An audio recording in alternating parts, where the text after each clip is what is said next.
to SuperTalk, the podcast that scratches your superhero itch. Just two suburban dads nerding out over superhero stuff on the small screen and the big. Buckle up, people. Enjoy the ride.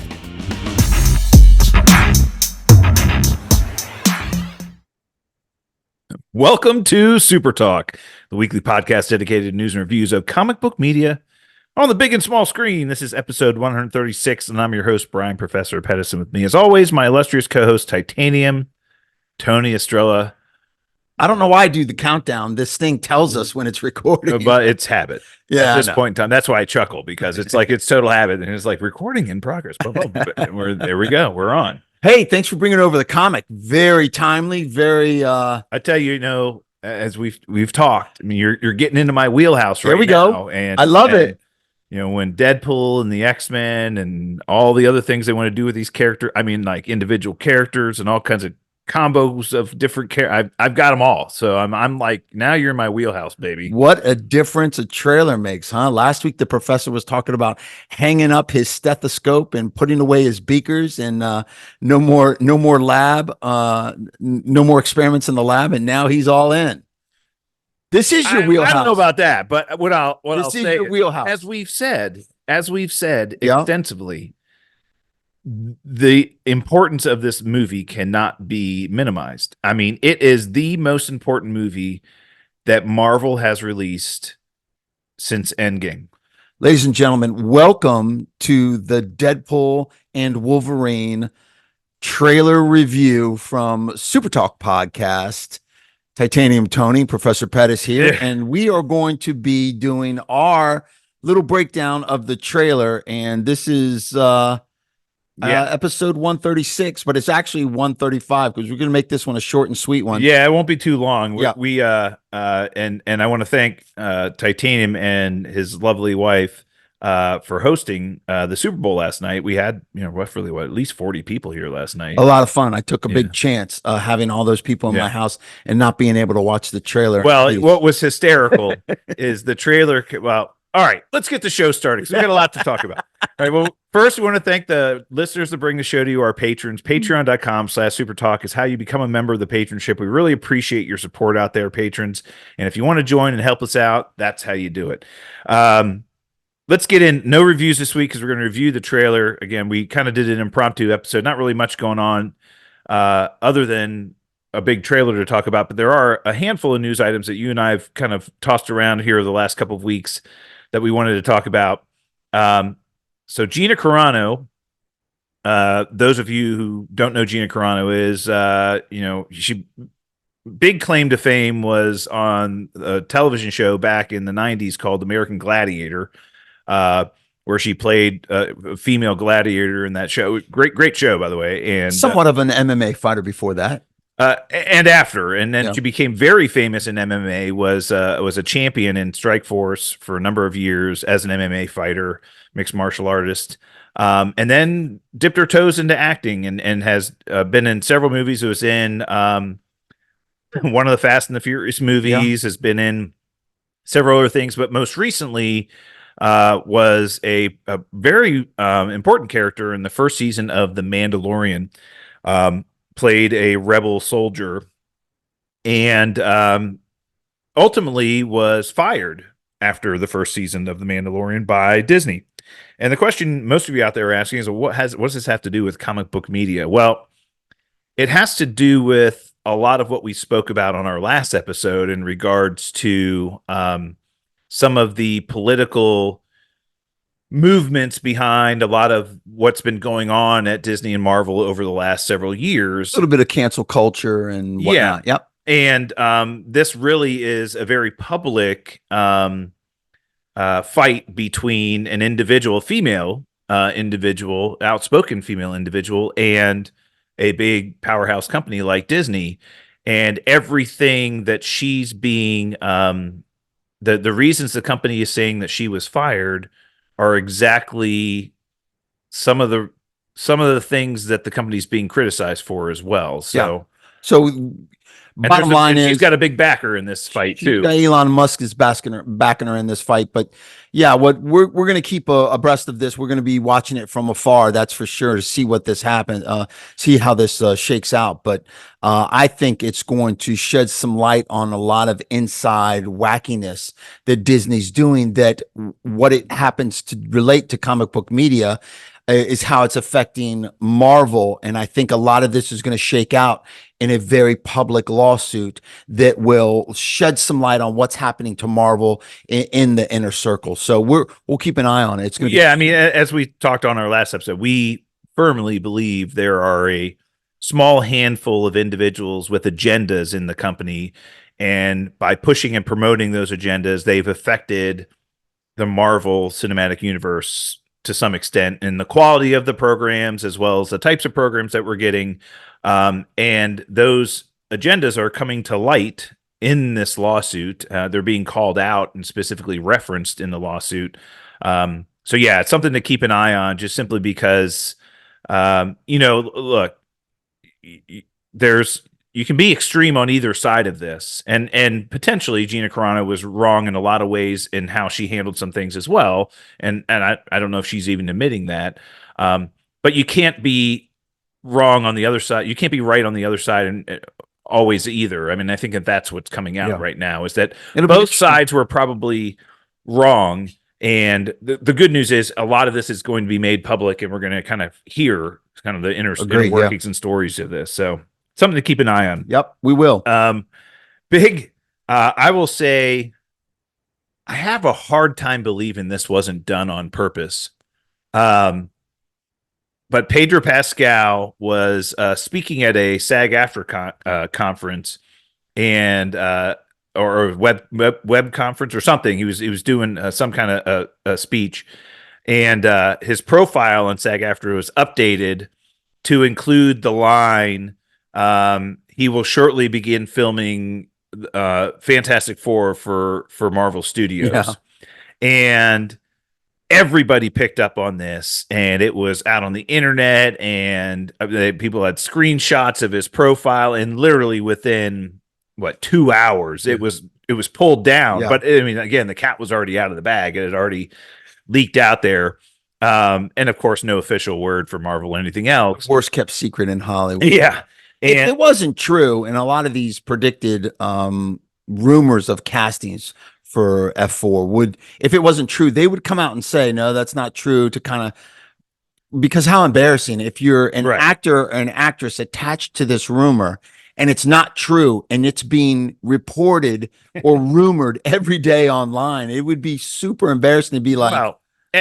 We've covered it extensively on this show, Titanium. These casting rumors have been going on for years now. I think the ones we've heard most recently are about as close to being true as we can ever make, because they're being cited by too many sources at this point in time. Pedro Pascal and Vanessa Kirby and Ebon Moss-Baccarat. These are names that are being thrown around by everybody. As a matter of fact, you mentioned a couple of weeks ago that there was a likelihood that they were going to drop the casting announcement in between or before the Super Bowl. Well, it didn't happen. Yeah. I now firmly believe that it's likely going to happen sometime in the next week or two. They're going to start filming soon, and you have to make this announcement sooner or later. And again, I believe the really good news for you and I is that we're going to see these people on stage at Comic-Con in July. So I mean, they got to be brought out there, especially if they're middle of filming it. Sure. Yeah. I think it would be help boost the movie. Yeah. Oh, for sure. And this kind of leads into another thing that happened this past week. So Disney had an investors call recently where they announced a bunch of projects over the next 3 years. Many of these projects were not specific to Marvel, but Disney projects. A lot of sequels, as you were telling me, a lot of sequels like Moana 2, Toy Story 17. It was Inside Out 2. Like a lot of projects that are coming out. They did announce that Avatar 3 was coming out next 19. December. Frozen 19. Actually, Frozen 3, but a lot of Disney projects. But Marvel projects that were announced during the investor call, specifically this year, Deadpool, they called it Deadpool 3 in the investor call. We kind of know it's called Deadpool and Wolverine now. Agatha, House of Harkness, they did call out coming out later this year. They said for next year in 2025, they announced, Captain America. I don't know what the title is now, Brave New World, whatever it's going to be. Captain America 4 and Fantastic Four, they did call out as well for the summer. However, I think the omissions were as glaring as anything else. They did not mention Blade. Nope. And they did not mention Thunderbolts. Still, I think a very good high percentage chance that those movies are coming out next year, with the Thunderbolts coming out in the July timeframe. We know that they are going to start filming that movie very shortly. And then Blade potentially in the October-November timeframe next year. Hopefully that's going on. But again, I think the fact that they didn't mention them is kind of maybe telling us a lot about the uncertainty of those projects right now. Yeah, I agree. I think a lot of things are up in the air. I think Bob Iger said in that investors meeting that, once again, he said it last year as well. I just hope he holds true to his word, is that quality had suffered from quantity, and they were pushing too much content out there without really focusing on quality. He also made allusions that they were going to really focus on the core group of characters, which is XMen, Avengers, Fantastic Four. They're big characters, and I hope that's true too. Instead of these C-level, B-level characters that they're trying and these one-off projects. Yeah. I mean, if you're gonna, I hope, like you said, I hope it's true. I mean, if you're going to be a singular character, like a good example would be Doctor Strange, you have to have the track record to purport or at least be worthy of a movie on your own or a sequel of your own movie. We obviously saw kind of some of the mistakes there with Ant-Man and the Wasp: Quantumania and Thor: Love and Thunder. It's just, sequels for the sake of sequels just aren't good. I mean, it's got to fit into the larger kind of continuity story, what's going on, like furthering the mission and all those other things. Yeah. And frankly, got to make money.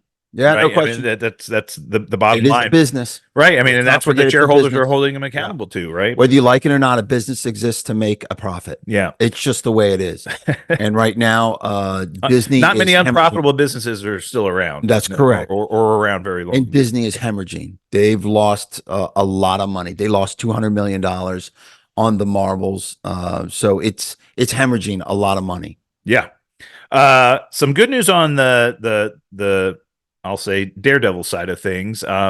We spoke about this on last show that they had officially canonized all of the Netflix series as part of the Sacred Timeline and the MCU canon, which is fantastic.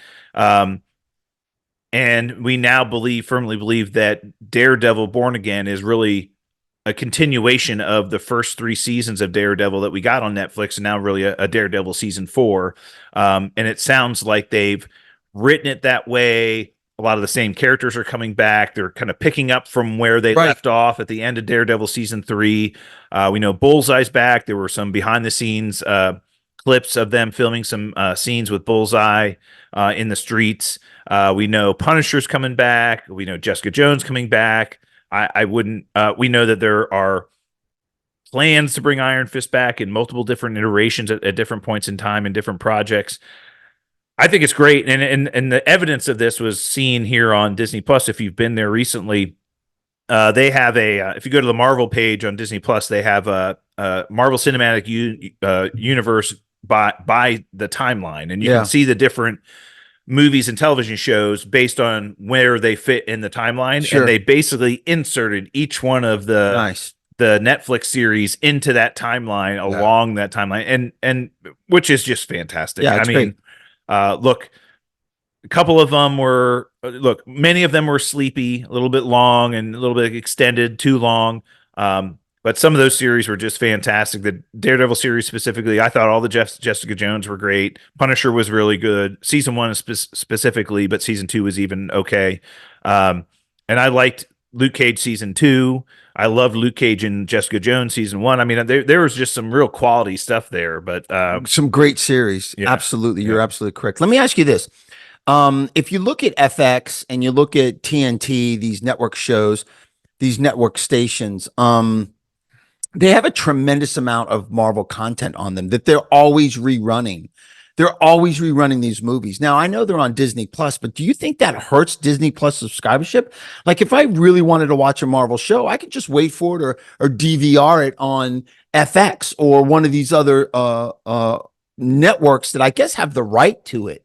You know, I think a lot of those contracts were signed and are still in place, you know, to have those made available to those companies. You know, they signed those deals many years ago and they're like, hey, they're like a marathon of Marvel movies that they're running every night, every weekend. You turn through those, you guide through those stations and, there's some kind of Marvel movie on. It's incredible. But I think it's saturating, fandom. I'll ask you a question. Very, very similar, you know, thought process here.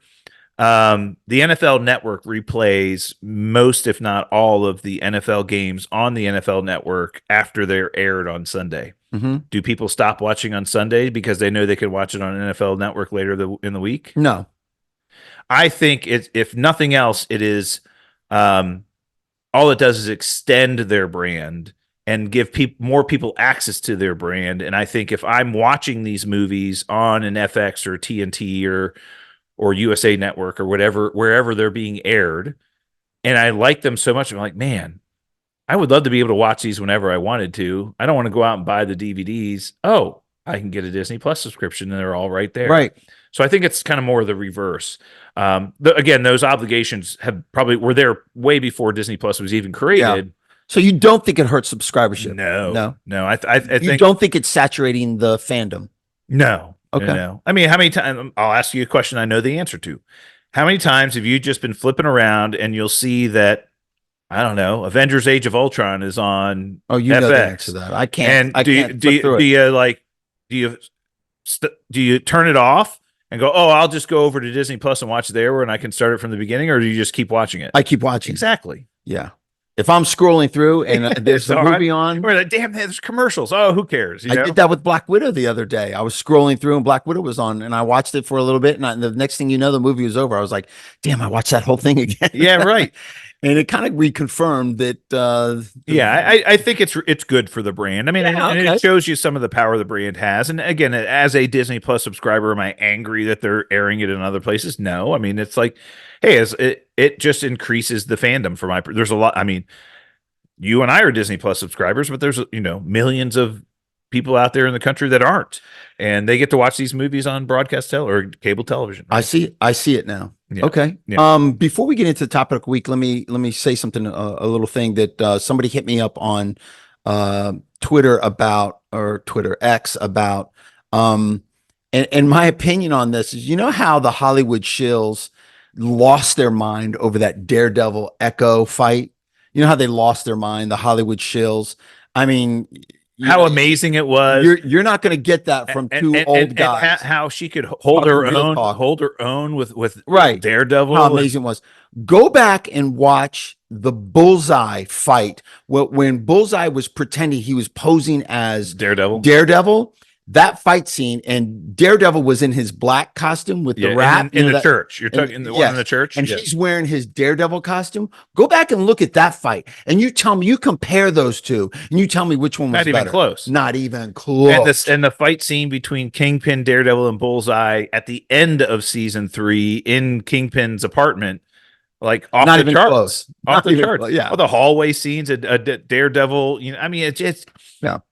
Not like you said, not even close. Yeah, and they were going nuts over a 1 minute and 22 second fight scene between two people. I mean, nothing but real talk here, folks. Nothing but real talk. We're not Hollywood shills, but I'll say this again: we are up to be bribed or paid. Yeah. You want to pay us? We'll say anything you want. We'll do the best live reads for your wares that anybody has ever done. No, I will get behind it. I will promote it. Free food, free clothes, free hats. We're up for anything. We can be bought. We can be bought. And frankly, look, you're going to get honesty from us. I think that's what we've tried to do. Absolutely. Over the 3+ years that we've been all doing. Kidding aside, that we're trying to just give you our opinions and as honest opinions as they are. So. All right, well, let's get into it. Let's get into what broke the internet. So you and I, everybody, we got, lots of people at the Titanium House last night watching the Super Bowl. And the big question, we were kind of chatting to Greg Vire before the game. He's like, when do you think it's going to be out? I said, I actually think it's going to be early. I think it's going to be like first half for sure. And he's like, yeah, it'd be really great. It was literally the first commercial break after the game started. Yeah. The first commercial break. And it was probably on like a 15-second spot, maybe 30 seconds. I didn't go back and rewatch the one that was on TV because and the funniest thing, Titanium and I are sitting in chairs in front of the TV, and we're both on our phones, like watching the trailer with closed caption as everybody else is watching the game. We're watching the trailer on our phones, and obviously went home and I watched it, on my big TV, and it was timely. I'm glad they did it. And here's another barometer here. During the game last night, my son is texting me. He's like, "Did you see the Deadpool trailer? Oh my God, I'm so excited." I love my son. I don't hear from him as much as I'd like to. He did actually call me tonight just to catch up. But, for him to get in touch with me shows you how excited he was about this. And and we were talking tonight, he's like, "Dad, I haven't been excited for a Marvel movie in years. Yeah. I've not been excited for," and he says, "I am so excited for this movie." And I said, "So am I." Yeah, that's the feedback I've been getting for a lot of fans, SuperTalk podcast fans, a lot of comic book media fans as well. They're pretty excited for this, whether it's the Ryan Reynolds hook or whether it's the Hugh Jackman hook. I don't know, but a lot of people are pretty excited about this. I think this is going to be huge. If you look at the numbers and you look at tell me, you mentioned before we started the show, the numbers, you said it broke the internet. Tell me about because I haven't seen the numbers. Millions. There are millions of downloads, and it's hard to get a great comparison of how many because ING reposted it. All the reposts. All the reposters get hundreds of thousands and millions of downloads. It got a shit ton of downloads. Now, Marvel Studios. Okay. So just on Marvel's official YouTube page, 1.4, 15 million views so far. Oh my God. Last night it was 1.4 before I went to bed. 15 million views. 1.4 before I went to bed. Now it's at 15 million. 15 million. Yeah. If each one of those people that watched that trailer bought a movie ticket, this movie will already have made more than the Marvels did. Of course. This movie is going to make close to $1 billion. That's a prediction that you and I are very safe in saying this will be $1 billion movie. Obviously the only movie Marvel's got coming out this year, but it will be the first movie to make $1 billion since Spider-Man No Way Home. Look, just the interest level alone is going to get people to want to go see this movie. You know what I'm most excited about after the trailer came out? And the fact that you know what the title is now? That's Deadpool and Wolverine. Deadpool and Wolverine. I'm excited about that too. But the thing I'm most excited about right now is this is the beginning of the promotional period for this movie. Yes. Just the beginning. It just started yesterday. Just started last night.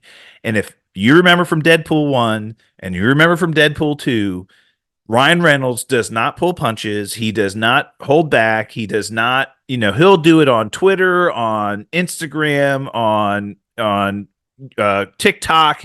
We'll be seeing like little snippets here and there. He'll be released. There's going to be so many individual little small trailers and little teases, and he's going to be, in his living room in his costume, not just Ryan Reynolds, but Hugh Jackman as well. Oh yeah. He already reposted a new title of the movie.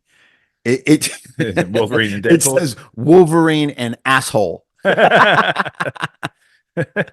So, this is again the beginning of the promotional period of this movie is exciting because we're going to get so much. Me too. And that's exciting. You and we've been very critical about them giving away too much in these trailers as it get closer and closer to the movie, giving away too much of the plot, showing too many critical scenes, I don't fear that much with this movie, while it may still happen to some extent. But they're going to do some of the funny stuff, like, like the in-person stuff, like Hugh Jackman and Ryan Reynolds are going to be like in person doing like teases. And it's not going to have anything to do with the trailer or the movie. Right. Yeah. Be promoting it in a really offbeat way. Oh yeah. So I'm excited about that whole thing starting. This thing was amazing. It just wet your whistle just enough to get you. And you know what I love about it is that we didn't get to see Wolverine in it. We know he's in it. The tease of it was phenomenal. Yeah. Well, I mean, obviously being the first trailer, they're holding back on that, and it's just a tease, right? And we're going to obviously see him in the trailer before. One, maybe a couple of cameos, maybe, but we know this movie is loaded with cameos, right? So I think it's going to be great. Yeah, we'll break down some of the cameos we already saw in the trailer. But my son actually mentioned to me tonight. He goes, "Dad, I can't believe it's been 6 years since Deadpool 2, and it's been 8 years since Deadpool 1. Yeah. Can you believe it's been that long? That's crazy. So Deadpool 1 came out Valentine's Day. As a matter of fact, 8 years ago. Yep. 8 years ago, 2016. Valentine's Day. And again, the whole promotional period around this was he was making like Valentine's kind of themed promotional little teaser trailers, sitting on the pool table and the pool balls in his hand, talking about, this is a love movie, go take your date to this one. And it was he was laying like sexy in like in front of a fireplace on a bearskin rug. Oh, so great. But yeah, I can't believe it's been 6 years since Deadpool 2. Yeah. And I mean, and I kind of try to explain it to Charlie that well, Deadpool 2 comes out 2018. Disney buys Fox in the middle of 2018. In the fall of 2018, they come out with the PG-13 rated version of the movie. Yeah. That was just the promotional period behind that version of the movie was great, where they got what's the guy from the Wonder Years in his pajamas or whatever from Princess Bride. Yeah, he's Deadpool's reading him the story. Oh, and he's like, well, why PG-13? He says, Disney. I gotta look that up. He says, money and Disney. But so that whole promotional period, but that was 6 years ago. Marvel buys Fox, 20th Century Fox. They come out with a second version of the movie, PG-13, later that year. Fred Savage. Second version of the movie later that year. And then in 2019, we got horrible Fox movie, which was X-Men and the Dark Phoenix X-Men one. That was horrible. And then if you remember, we got New Mutants in 2020. It was delayed multiple times. We ended up going to see it in the theater that fall sometime. But that was the last. That was the beginning of COVID. Yeah, that was COVID. Yeah. That was right in the middle of COVID. Yeah. We were like one of like 6 people in the movie theater, I think, for that movie. But yeah, so that was the last Fox movie that came out. So yeah, it just shows you how long it's been since that acquisition. And this is the first thing that Marvel's doing with, well, not the first thing. Okay. First, we had a cameo of Charles Xavier and Doctor Strange and the Multiverse of Madness. We recently had a cameo of Hank McCoy at the end credit scene of the Marvels. Yep. And so that was, 2 X-Men that we've seen since, right? But they haven't done anything with any of these other characters. And look, all right, let's talk about the trailer. So the trailer was great.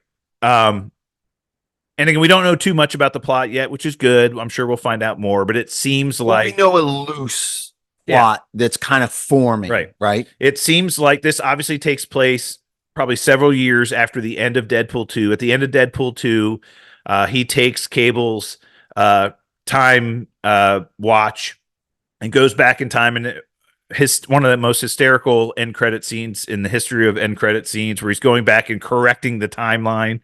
He not only goes back and saves Vanessa, which is the main purpose of him doing this, but he goes back and shoots himself in the head before he films Green Lantern. Ryan Reynolds before he shoots Green Lantern, goes back and kills the bald, no mouth version of himself from Wolverine Origins. He goes back and kills Hitler. It's just like he's doing all these crazy things. He goes back and saves Peter. Yeah, saves Peter. Yeah. But we from see X-Force. we see in the beginning of the trailer, he's in his house. They're celebrating his birthday, and a lot of people that we thought were dead are alive again. So Shatterstar, Shatterstar, and Vanessa's obviously there. I've been Xing tweeting about this. Yeah, I thought he was dead. He was dead. He was, but like we only saw him bring back two people.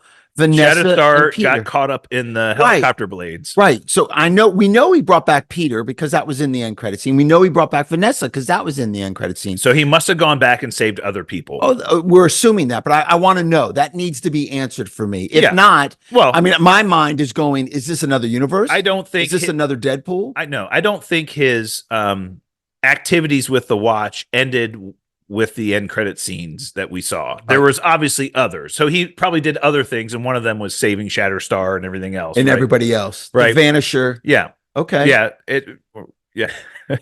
Brad Pitt. Yeah, but there's some we see Colossus there, we see Negasonic Teenage Warhead there, we see Yukio there, we see all these people that are there celebrating his birthday. The blind lady that he lived with. Blind Al. They're all the big bearded fat guy from the bar. Yeah.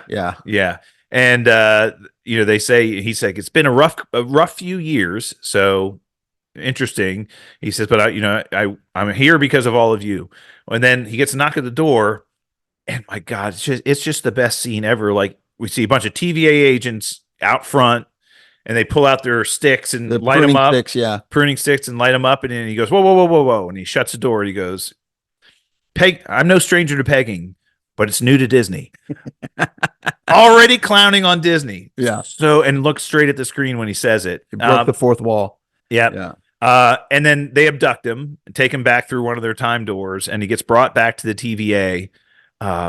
He's just so funny. And he's there at a desk being interrogated by Agent Paradox, who's in the Tom Wom's gangs. Yes, he's awesome.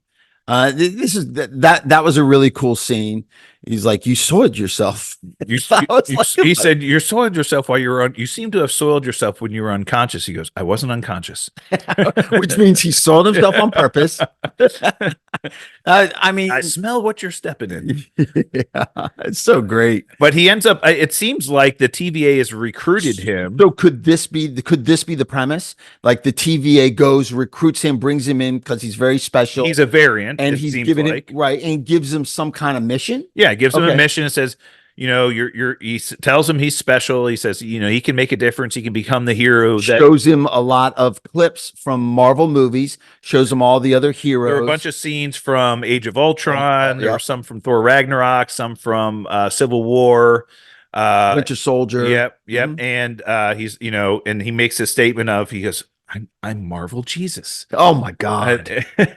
That was hilarious. And he says, well, but then we see a bunch of scenes with him fighting in, it looks like the winter forest of Sokovia. That was the opening scene of Age of Ultron when the Avengers are fighting in that forest. We see him, it looks like the same forest, and fighting a bunch of TVA agents, and he's wrecking house, by the way. He's, kicking the living crap out of all of them. We see him fighting a bunch of TVA agents on what we believe is the Void planet, kind of desert-ridden planet, the Void. We see him fighting a bunch of TVA agents there as well. So something obviously happens between him and the TVA to cause some level of conflict.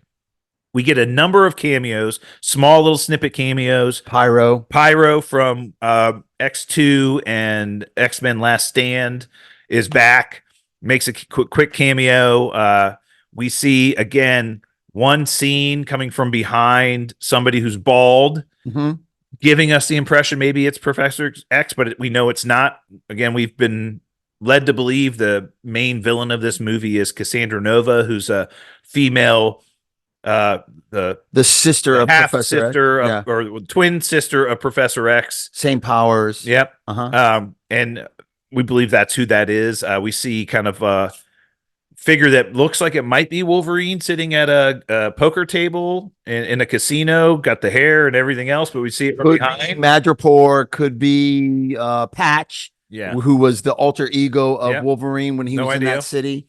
no idea, but it could they could know that. They could set that up, show that scene behind, had the Wolverine hair in the white classic comic book accurate suit, and then we roll up there and it could be somebody else. Yeah, like Daniel Radcliffe. Who knows? It could be somebody completely else. Oh, We think it's Wolverine.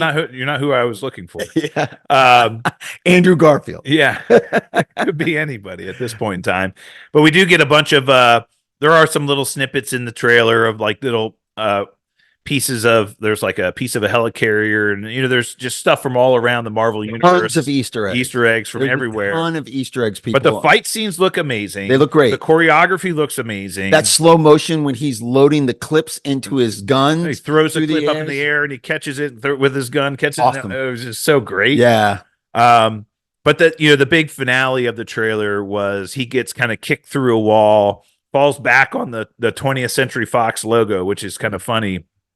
And a shadow is walking up to him, and claws pop out, and you kind of see quickly see the back. Stand there like an ape, or are you gonna help me up? And the claws come out, and you can just see him kind of bend over. He's about to dig his claws into his chest and lift him up out of the air. Oh, a little Easter egg there when he was laying there. There's a comic book cover off to the left there that was a Secret Wars number 5. Yeah. And everybody's losing their mind over it because Secret Wars number 5, obviously on the cover, had Dr. Doom. And God Emperor Doom specifically. Everybody's losing their mind over is that. he going to be in the movie? Is he going to be Secret Wars? Are we going to? This obviously features the Secret Wars. The Beyonder and Emperor Doom, right? Doom steals the power of the Beyonders to create Battle World, and that's kind of how that version of Secret Wars goes. But there's a lot of questions of like, is he going to be in the movie now? Are we going to get a version of Doctor Doom, or the Doctor Doom from the Fantastic Four movies coming back, or whatever? And again, they didn't give us much. We know there's so many cameos in this movie, and we only got a couple of small ones. We didn't get any of the big ones. Great. We didn't get any. Don't give us any of that. We didn't get any Wolverine. Don't give it to us. I'm fine. They're kind of Wolverine's in the title of the movie, so they're going to give us some Wolverine. We know he's in the movie, but don't give us everything. Not everything. Give us a little more though. I'd like a little bit of Wolverine. I'd like to hear Hugh Jackman speak, and I'd like a little bit of Wolverine. But look, if you weren't excited for this movie before the trailer, I don't know why, but you're excited now. People that had no idea or kind of forgot this movie was coming out are now all talking about it and excited. I have not seen this level of excitement across the comic book media kind of genre in years for any trailer. No question. This trailer, the only one that was close was the first Spider-Man No Way Home trailer. Everybody kind of went nuts about that, And Infinity War trailer, Endgame War trailer. But it's been years. It's been years. It's been years since we've gotten this excited about a movie, about a trailer specifically. Right. Yeah. I mean, we've gotten trailers for all the other Marvel movies, and they haven't been, that amazing or that exciting. This was just, again, enough to get you excited and wet your whistle, and enough just of the tone of the movie, and he's still going to be the same self, and he's still going to be clowning around, and he's going to be making fun of himself and Marvel and Disney and the MCU and everything else. He's like, I'm going to turn your MCU up on its ass, or whatever. Marvel Cinematic Universe on its ass. But look, this movie, you and I spoke about this. I can hear it in your voice. You're excited. Yeah, we spoke about it briefly this weekend. He was given pretty creative freedom with this movie, and he demanded it. Like, he wasn't going to answer to the executives. He wasn't going to answer to the corporate shills. He wasn't going to, change things to be conformed to Disney. And as a matter of fact, Kevin Feige told him, I don't want you to do that. Yeah. I want you to make your because that's what we want. Successful. It's a formula. It's what we need. And it sounds like he was given all kinds of creative freedom, and he held fast to that. And I know he's extremely confident about this and extremely excited to share it with us, which is also exciting to me because, we know how much he loves this character. But this is an important movie for a lot of different reasons. But I'm so excited. I mean, how can you not be? I mean, you said it yourself. I mean, this trailer has drummed up so excitement within the fanboy and comic book community, which is their core audience, their number one audience. And if you stick to that, I think the novice will come. Novice fandom, fanboys. I think everybody's And I think the board. people that have left and been highly disappointed Will will come back for this one. for sure. I mean, because they feel like, they were betrayed, but, hey, they're like, well, Ryan's going to do us right. Yeah. He'll do fine. So I think this Deadpool Wolverine trailer will have more views than Adam Webb. Official title: Deadpool and Wolverine. Yep. And the logo's great. Yeah. I can't wait for more, and I know we're going to get more. So, I mean, I can wait, and we obviously have 3 months or 4 months, or 5 months before this movie's coming out. I can't believe we have to wait 5 months for this, but you got Madam Web to hold you over. Oh, yeah, we'll be reviewing that one soon. Yep. But yeah, look, we're all excited about it. It's been really fun to watch. I've watched it several times. Watched people's breakdowns of it, and all the there's a million Easter eggs in these things. And again, look, people are gonna roll over every one of these things with a fine-tooth comb and find every little thing in there. But I'm just excited for the actual movie, so I just can't wait. Very cool, Professor. Great episode. Thank you, sir. Let's ring the bell. School's over. All right, well, that's it for us this week. We'll be back next week for more Super Talk. To get in touch with us on social media, hit us up via email, supertalkpodcast@outlook.com, or on Twitter @SuperTalkPod. And we'll see you then. Stay super.